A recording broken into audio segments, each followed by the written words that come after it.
boa noite. Estamos começando a Sabatina Rede Brasil. Nessa semana nós estamos realizando uma rodada de entrevistas com os candidatos ao governo do estado do Paraná. As entrevistas acontecem através de um sorteio e as regras foram definidas com os representantes dos candidatos. Nós estamos aqui hoje com o Dr. Rosinha, do PT. Boa noite, doutor Rosinha, seja muito bem-vindo. Boa noite, Camila, obrigado. Doutor Rosinha, você terá o tempo de 27 minutos para responder as questões aqui abordadas e 1 minuto para suas considerações finais, tá bom? O seu tempo começa a valer a partir de agora. Doutor Rosinha, vamos começar então com as suas obras e realizações. O que o senhor gostaria de deixar como marcante entre as suas obras e todos os seus projetos para que as pessoas que elegerem o senhor como governador do estado lembrar do senhor depois do seu tempo no governo? Eu diria que eu não colocaria como prioridades, mas eu colocaria como atos e ações simultâneas. E vou dizer, a área de saúde, educação, segurança pública, ciência e tecnologia. Eu teria que fazer e farei ações simultâneas em todos esses 4 temas. O senhor tem alguma obra específica que o senhor gostaria de deixar marcado? Por exemplo, como Fernando Henrique no Plano Real, algo que marque a sua gestão? Eu acredito que é possível fazer isso na saúde, porque eu sou médico, pediatra e sanitarista, e é possível mudar totalmente, completamente o modelo de funcionamento do Sistema Único de Saúde, deixando isso como marca. E uma outra marca que é possível fazer é na área de segurança pública, que hoje o nosso estado, por exemplo, a polícia científica atende só com 20% de sua capacidade. E é claro, se nós não temos a polícia científica, nós não vamos ter investigação nenhuma. E a terceira diz respeito à questão de educação, tanto de nível médio como nível superior. O atual governo, né, Beto Richa, Cida, Ratinho, eles destruíram o ensino médio e destruíram a capacidade das universidades públicas estaduais. E eu recuperarei e criarei projetos e programas estaduais que vamos superar, que vai ficar marcado na nossa gestão. Ok, e já que o senhor citou a questão da saúde, no seu plano de governo o senhor cita que você tem 12%, que o senhor pretende investir os 12% constitucionais na saúde. Como o senhor pretende fazer isso e aonde o senhor pretende buscar recursos? A primeira coisa que tem que fazer na saúde é uma nova regionalização. O Paraná tem 22 regionais de saúde e elas foram criadas em 1970, 1980, quando não existia o SUS ainda. O SUS é de 1988 para 1990, quando se cria a Lei Orgânica da Saúde. E de lá para cá nós tivemos a construção de inúmeros hospitais regionais e também hospitais universitários, que eles não estão inseridos nessa regionalização. Eles prestam serviços, mas eles não estão inseridos. Então farei uma nova regionalização da saúde e definiremos cada hospital desse, tanto regional como no universitário, a responsabilidade deles em cada uma dessas regiões. E a primeira coisa a fazer é dar infraestrutura a esses hospitais para que as pessoas daquele território definido, daquela região definida, tenham todo atendimento médico de especialidades e de exames, sem ter que viajar para outros municípios como viaja hoje. Então eu tenho estabelecido que fazendo isso eu vou precisar de recursos. O recurso eu vou aplicar aquilo que foi aprovado constitucionalmente, que é de 12% dos recursos do Estado, que nunca foi aplicado, e só hoje, esse ano, vai deixar de investir cerca de 200 milhões de reais. Quer dizer, esse recurso existe. É só tirar de onde ele está sendo investido e realocá-lo. E isso é possível ser feito sem criar novas fontes de recursos, porque elas já existem. Ok. Outro tema que o senhor abordou aqui foi a questão da educação. Hoje nós sabemos que através do IDEB, né, do Índice de Desenvolvimento de Educação Básica, o Paraná não atingiu a meta, que seria de 5, e chegou ali próximo, teve um crescimento de 4. O que o senhor pretende fazer nesta área de educação para tentar chegar nessa meta do IDEB? O Paraná já esteve melhor do que está hoje, né? E Beto Richa, Cida e Ratinho destruíram a educação no Paraná. A maneira de se relacionar foi notícia no mundo todo, que é o massacre do dia 29 de abril aos professores e servidores da rede pública de educação. Bem, a primeira coisa que nós temos que fazer, que eu tenho que fazer é, eu não vou fazer a opção pelo currículo nacional aprovado depois da derrubada da Dilma, depois do golpe, na qual coloca como obrigatório simplesmente a matemática e o português. Como é um currículo optatório, eu não vou optar por esse currículo. Se eu quero melhorar a educação, ensinar e orientar as crianças a pensarem, esse currículo não serve. Então, no Paraná, nós vamos fazer um debate com a comunidade escolar, com a comunidade educacional, sobre o conteúdo do currículo e, quando necessário, inclusive por escola. Eu não vou tratar uma escola urbana igual uma escola rural.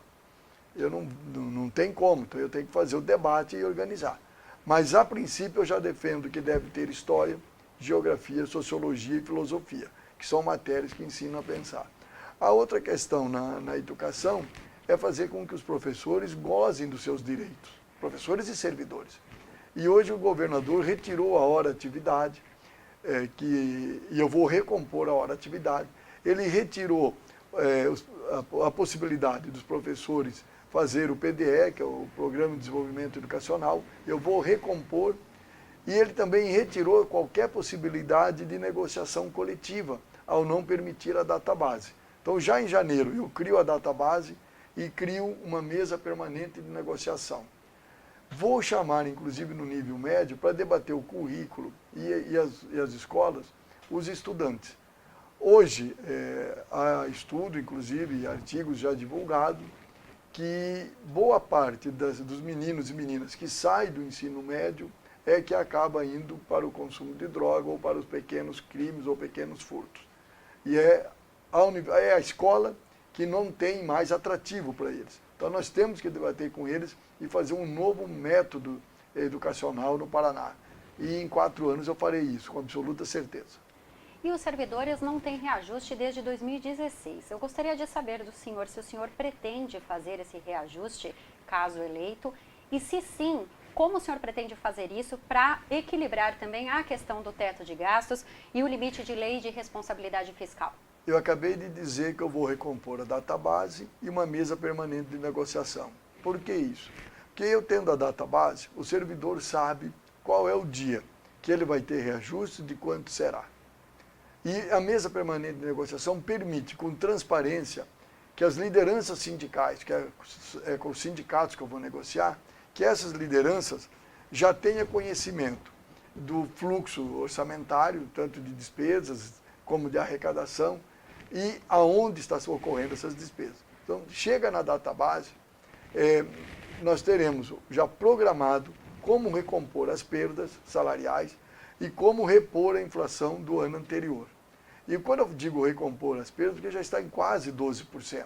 Então eu tenho que estudar de uma maneira tal que devo repor essas perdas, se não for possível em 4 anos, que eu faça a ela um processo e depois que se aprove como lei, que seja ao longo de, 5, 6 anos, mas isso se vai na hora que toma conhecimento do orçamento, toma conhecimento da questão fiscal do Estado e juntos nós vamos negociar todas essas perdas salariais. Em questão à Previdência, vamos falar da Previdência, hoje existe uma legislação desde 2015. Eu gostaria de saber se o senhor pretende manter essa legislação ou se o senhor tem algum outro plano de governo em relação à Previdência. Essa pergunta, quando feita a qualquer um dos candidatos, eles correm dizer que eles vão mudar. Mas por que a Cida e o Ratinho, que fazia parte do governo do Beto Richa, permitiram que essa legislação fosse aprovada? Então eu não vou seguir a legislação de 2015, que está drenando todos os recursos da Paraná Previdência, cerca de 140 milhões de reais por mês que é retirado. Hoje, a solvência da Paraná Previdência depende de estudos, alguns dizem que são 15 anos, outros chegam a dizer que são 9 anos, aí depende dos estudos. Da maneira que está feito hoje, a Paraná Previdência vai se acabar, e o orçamento do Estado, quando acabar o dia da Paraná Previdência, de onde que eles vão tirar o dinheiro?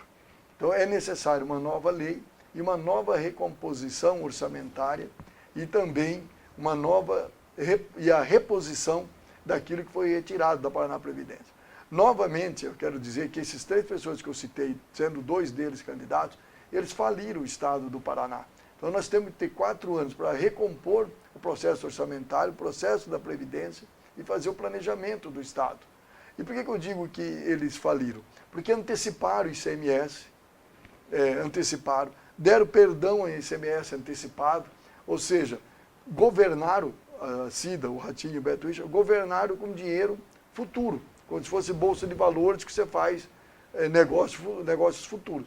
Eles governaram o Paraná como se fosse propriedade deles, uma propriedade deles que eles não se incomodam se vão levar à falência ou não. E o Paraná, mantido na mão deles, vai à falência sem dúvida nenhuma. Ok. Agora nós falamos então da questão que o Estado enfrenta em relação aos pedágios. É um problema muito sério para uma questão do Estado que já vem há um tempo. Eu gostaria de saber o que o senhor pretende fazer nesta questão de pedágio, já que os contratos devem vencer aí em 2021. Os pedágios é tão sério, que eu era deputado estadual quando foi aprovado. Eu votei contra o pedágio. Não entendia que esse era o modelo adequado. E está aí agora a investigação mostrando que além do modelo não ser adequado, há uma profunda corrupção. Né? Viu agora com o Beto Richa preso, e durante todo esse período de governo, nem Cida nem Ratinho se manifestaram a respeito da questão dos pedágios. A questão não é nem rever contratos, os contratos acabaram, vão acabar, ninguém vai manter esses contratos. Então eu vou, como governador, constituir uma pequena empresa de administração e gestão. Todo mundo elogia a capacidade da empresa que faz a gestão e administração do Porto de Amsterdã, que é uma empresa pública. E eu farei uma empresa pública para isso. Até porque o DR, que sempre administrou, nós estamos vendo aqueles que administraram onde foram. Também porque nunca ouviram que no DR há funcionários sérios de carreira que não foram ouvidos. Então, eu vou fazer uma nova licitação e terá como critério 2 pontos fundamentais a princípio, podendo vir a ter outro. 2 deles. Um deles é o valor da tarifa. Não pode ser, tem que ser bem menos que a metade que agora. Vou usar como parâmetro os da BR-101, que foram privatizados e pedagiados no governo, pedagiados, não é privatizado, pedagiados no governo da Dilma. E o outro ponto é, o entrar no sistema, no primeiro posto de pedágio, não pagará quando entra no sistema. Vamos supor que eu vou daqui a São Luís do Purunã, Curitiba, São Luís do Purunã, tem ali um posto de pedágio, eu não vou cobrar pedágio nesse posto, vai cobrar no segundo em diante. Por que isso? O posto de pedágio não pode ser barreira econômica ou barreira familiar de visitar amigos, parentes, ou barreira até para turismo, não pode ser. E isso pode ser feito e deve ser feito e eu farei. E uma terceira questão que eu vejo nisso é a transparência total. Transparência em tempo real. O povo e a população devem acompanhar em tempo real quantos carros passam num posto de pedágio. Isso é possível e eu farei.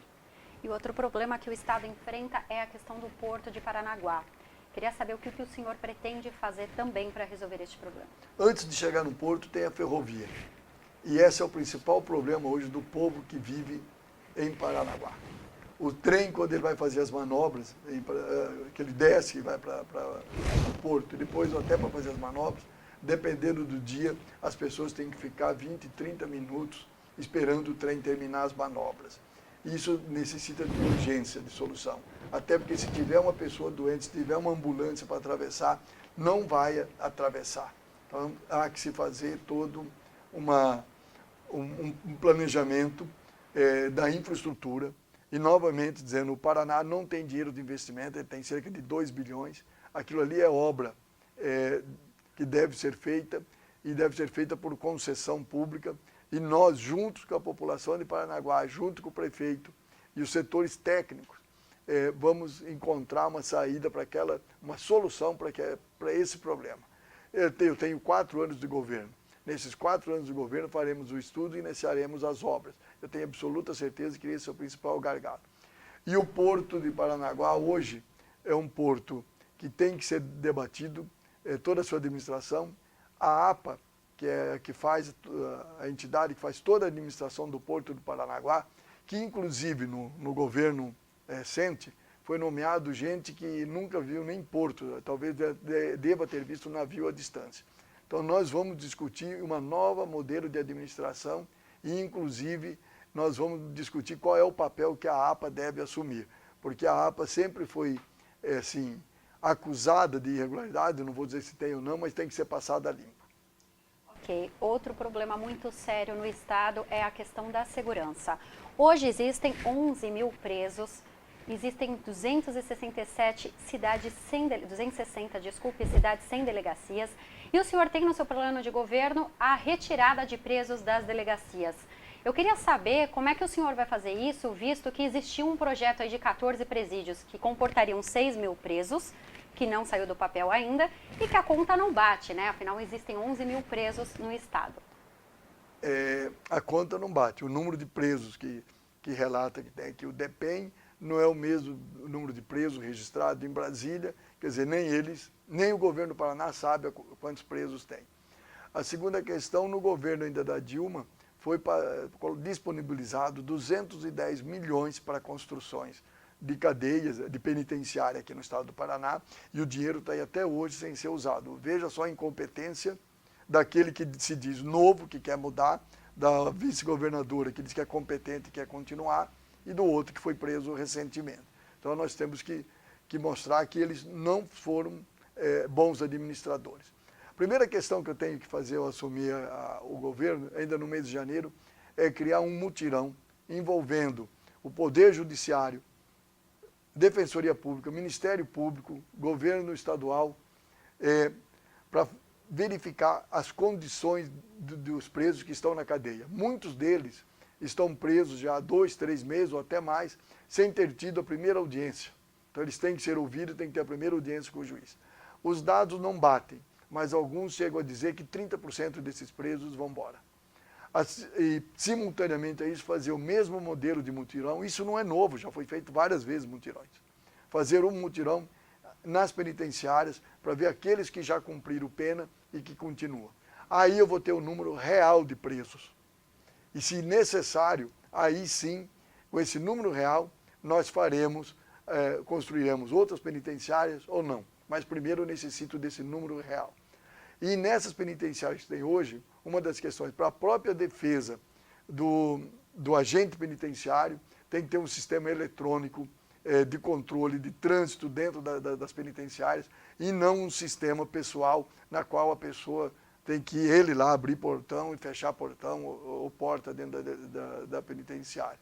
Então nós vamos fazer isso na segurança pública na questão dos presos. E mais, os presos não vão misturar, vai ser separado por faixa etária e por crime. Eu não vou colocar aquele que está ali por um furto junto com o outro que é chefe do narcotráfico. Então essa separação.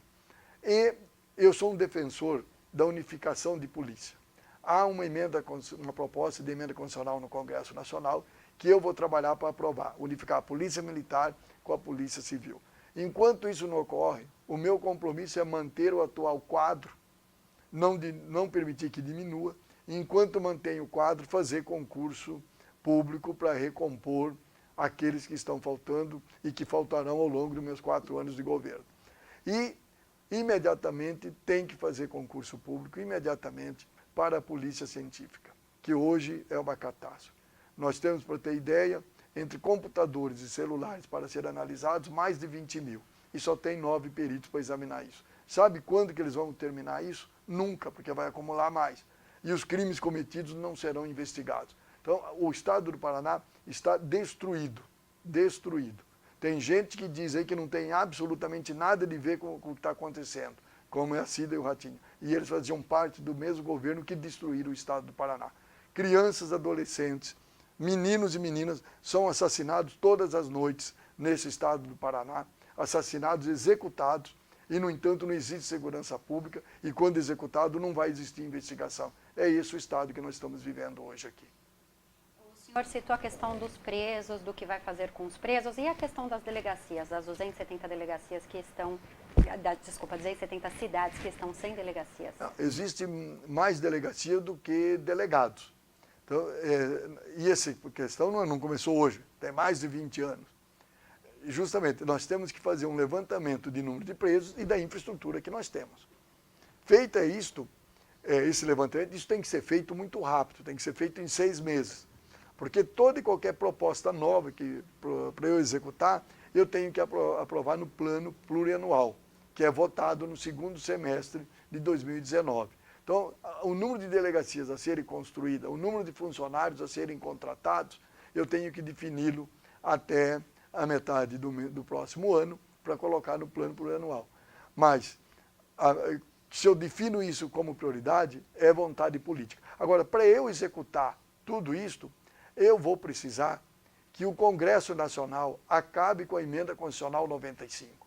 A Emenda Constitucional 95, para quem não sabe, é uma emenda que foi aprovada pelo Michel Temer, que todos os partidos, com exceção do partido que me apoia, que é o PT, todos os partidos aprovaram. O partido que me apoia e o PSOL, exceção desses dois, e o PCdoB. Exceção desses 3 partidos, todos os partidos aprovaram.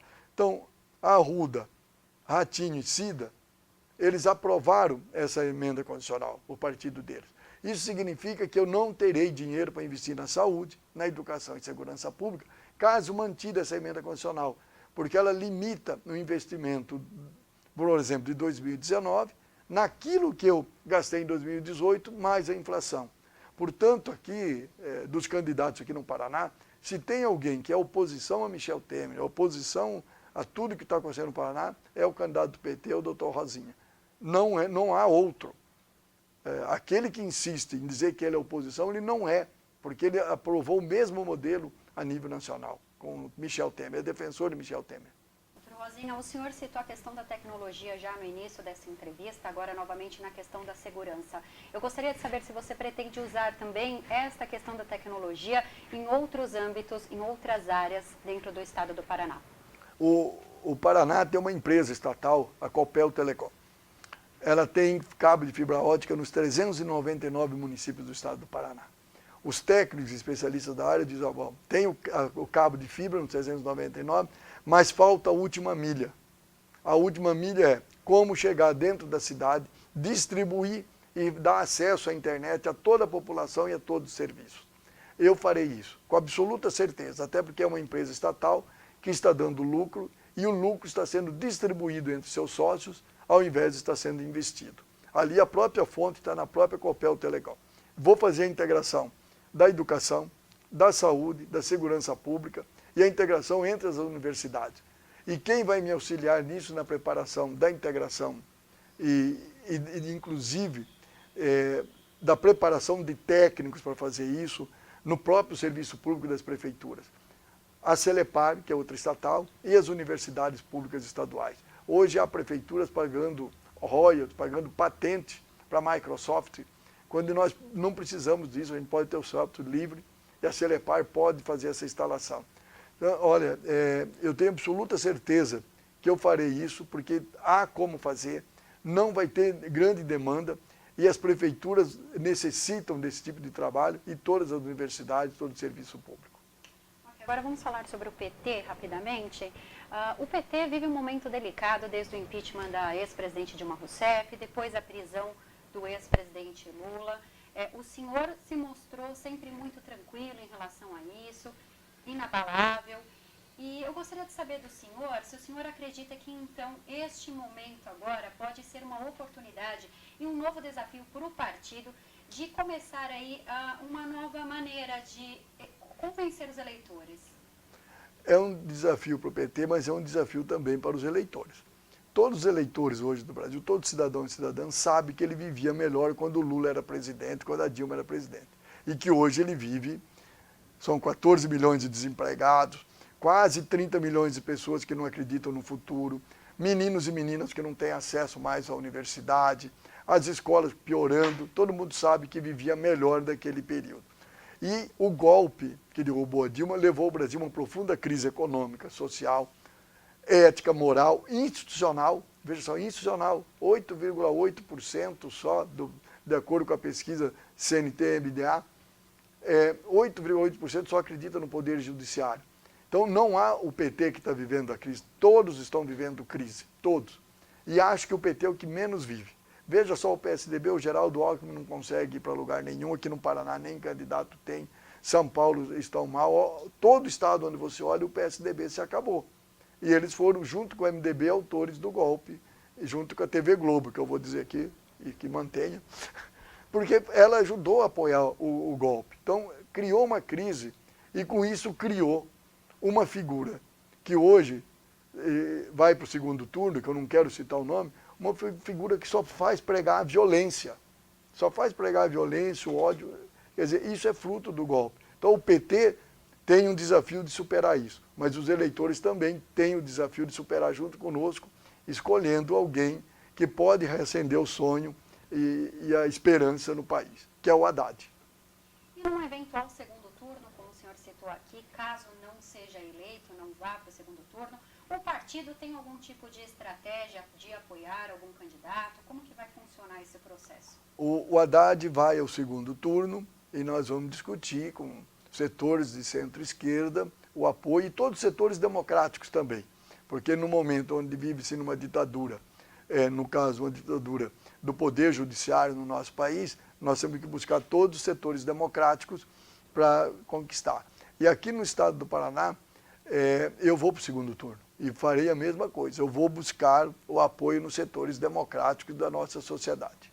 E nessa reta final aí, com as eleições já no 45 do segundo tempo, quais são suas estratégias, seus planos de ações até então agora a votação do primeiro turno? Como eu sei que a prorrogação é só o segundo turno, aos 45 minutos, a estratégia é justamente fazer o que eu estou fazendo, é ir para a rua e tentar divulgar o máximo possível o meu nome, até porque varia de instituto para instituto. Há alguns que falam que 70% do eleitorado não definiu ainda candidatos a governador, e dos 4 que têm chance de ir para o segundo turno e debater, eu sou o mais desconhecido. Então, o meu desafio, minha estratégia é tornar-me conhecido nessa última semana e dizendo que sou candidato a governador. Hoje o senhor é mais conhecido dentro do estado do Paraná. No interior, o senhor pretende fazer algum tipo de ação mais intensamente agora, nos últimos dias? A militância do PT no estado todo está na rua, inclusive não só do PT, mas de muitos setores da sociedade estarão na rua agora no dia 29, em função do ele não. Então, eu acho que eu não viajarei mais para o interior, uma vez que cheguei ontem do interior, e vou me dedicar agora a Curitiba e região metropolitana.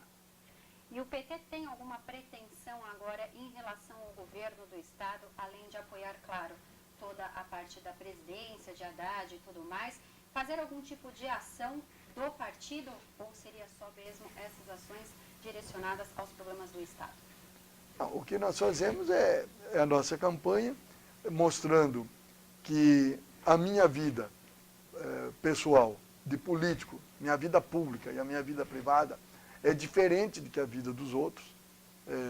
Eu nasci na roça, no Cabo da Enxada, na vida já fui garçom, fui gráfico, fui faxineiro, trabalhei como médico, fui parlamentar, e quando eu chego ao final do meu cargo de deputado federal, depois de 26 anos de vida pública, eu não me aposento como deputado, eu me aposento como funcionário público da Prefeitura de Curitiba para mostrar que eu sou diferente. Então a estratégia da gente aqui é mostrar que o candidato é diferente, e se ele é diferente, ele vai fazer um governo diferente. E o nosso governo será de transparência, isso que nós queremos chegar para a sociedade, com profunda transparência, participação popular e um governo republicano. No meu governo, prefeito não vai ter que andar mudando de partido, eu não vou tratar ele como cliente, eu vou tratar ele de uma maneira republicana e vou tratar o Paraná com programas e não com toma lá da cá. Ótimo, o seu tempo encerrou, o senhor tem 1 minuto a partir de agora para dizer para o eleitor o Paraná que ele pode esperar. Olha, o Paraná que eu quero é um Paraná onde volte a reacender a esperança. Mas só que esse Paraná necessita de um governador comprometido com as causas do povo. E esse governador eu serei com absoluta certeza. Mas mais do que isso, para ter um Paraná desenvolvido, com emprego, nós precisamos de um presidente da República que tenha responsabilidade e tenha lado. Esse presidente da República se chama Haddad, e o número dele é o 13, é o mesmo que o meu. E precisamos de uma senadora que esteja comprometida com os trabalhadores. Por isso, uma advogada trabalhista como a Miriam Gonçalves, que é o 131 ou 131. É assim que a gente vai fazer a campanha, pedindo voto, tomando lado. E o nosso lado é o lado daqueles que sempre trabalharam muito e querem mudanças. O tempo está encerrado. Muito obrigada pela sua presença, muito obrigada pela sua participação aqui no Sabatina Rede Brasil. A gente fica por aqui. Amanhã a nossa entrevistada é o candidato Ogier Bush, do PSL. Uma boa noite, muito obrigada pela sua presença por aqui.